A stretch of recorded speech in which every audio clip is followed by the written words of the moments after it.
Serial killers have walked among us since time immemorial. Still, there have been eras and locations that have spawned an overabundance. The United States saw an alarming spike in the number of serial killers between the mid-1960s and final decade of the 20th century, a period beginning with the so-called Boston Strangler and ending with Jeffrey Dahmer.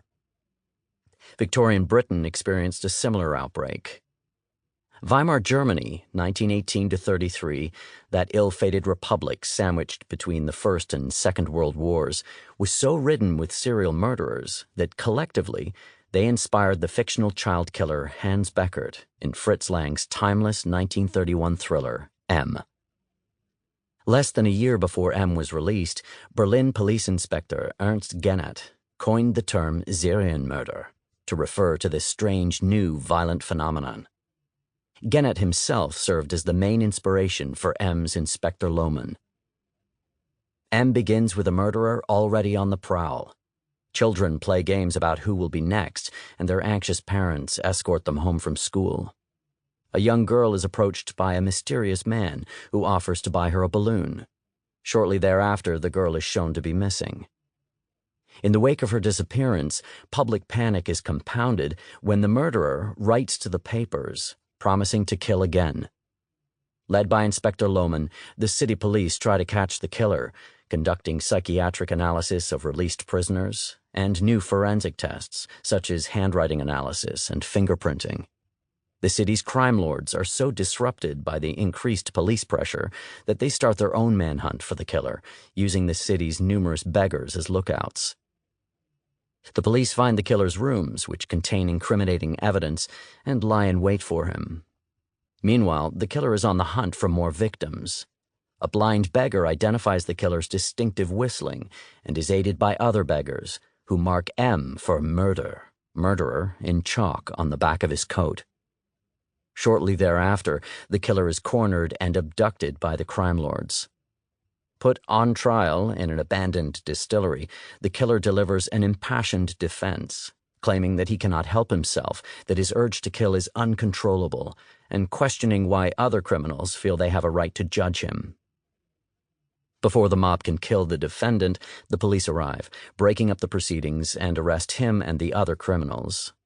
The film ends with the killer, Hans Beckert, facing the judges at his real trial, while the mothers of his victims weep in the gallery.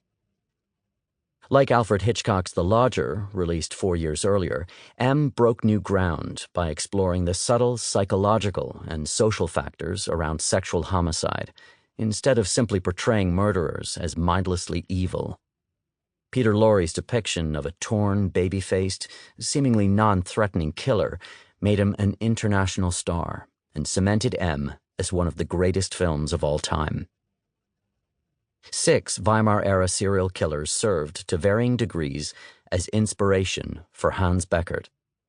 Johann Meyer, Friedrich Schumann, Karl Grossmann, Fritz Haarmann, Karl Denke, and perhaps most of all, Peter Kürten, the so-called vampire of Dusseldorf. In March 1918, while his countrymen were mired in the trenches of Belgium and northern France, Johann Meyer committed his first murder. Born in 1886 to an impoverished single mother, he had spent much of his childhood roaming Western Germany begging for alms. After losing his left forearm in an accident involving explosives while working at a quarry, he was nicknamed Stump Arm and deemed unfit for military service. Due to his disability, Meyer was unable to find steady work and ended up poaching, stealing, and sleeping in hollow tree trunks to survive.